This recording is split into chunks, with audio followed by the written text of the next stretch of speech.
Pour honorer la Saint-Valentin, je vais vous faire une liste des signes les moins romantiques. Let's go. Dans les moins romantiques, on a les Capricornes. Les Capricornes ils pensent aux détails, tu sais, comme les acts of service qui peuvent vous faire plaisir peut-être. Mais au final, ce ne sera pas les gens qui vont se mettre à genoux, chanter une sérénade, mettre des pétales de rose par terre. Ce serait très, très, très rare. Ça veut pas dire qu'ils aiment pas ou qu'ils aiment moins. Ça veut simplement dire qu'ils aiment d'une façon plus pratique que dramatique. Un autre signe qui sont pas nécessairement connus pour leur romantisme, ce serait les Verseaux. S'il y a des placements en signe d'eau, ce Verseau-là, même ce Capricorne-là, ça peut s'annuler un peu. Mais reste qu'un Verseau pour un Verseau, là, les trucs trop romantiques, la Saint-Valentin, c'est se conformer aux normes.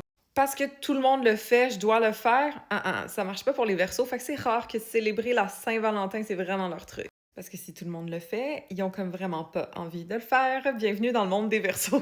Ensuite, je dirais les béliers, un peu le même principe que les verseaux. C'est des gens qui sont plus indépendants, puis les trucs qui étaient sweet, cute, on dirait que ça les dérange.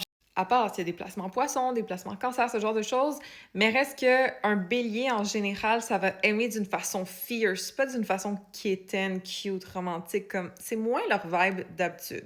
Et honnêtement, un peu la même chose pour les sagittaires. Je pense pas qu'ils vont s'en rappeler, pour être bien honnête.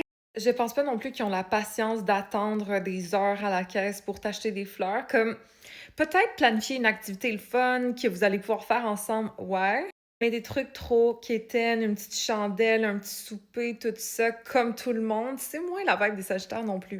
Et finalement, les Gémeaux, parce que les Gémeaux, ils ont 1200 idées dans la tête. Encore une fois, peut-être qu'ils s'en ont pas rappelé, eux non plus. Leur style de romance, c'est moins techniquement dans les actions, mais plus dans les mots. Fait que peut-être cute à ce niveau-là, mais c'est pas mal ça.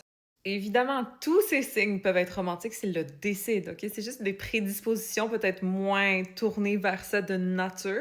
À part si leur thème astral peut dire le contraire, et c'est ce qu'on étudie dans la formation Astrolove que je vous ai sortie récemment. Grâce à celle-ci, vous allez être en mesure de décoder le fonctionnement relationnel de chaque personne que vous rencontrez. Fait que si jamais ça vous intéresse de comprendre les patterns au niveau amoureux, je vous conseille d'aller regarder mon lien en bio. Laissez-moi savoir c'est quoi votre signe dans les commentaires. Est-ce que vous êtes romantique ou non? Ça dépend de votre signe de Vénus, ça dépend de plein de choses, hein, on s'entend. Et puis follow pour plus d'astro.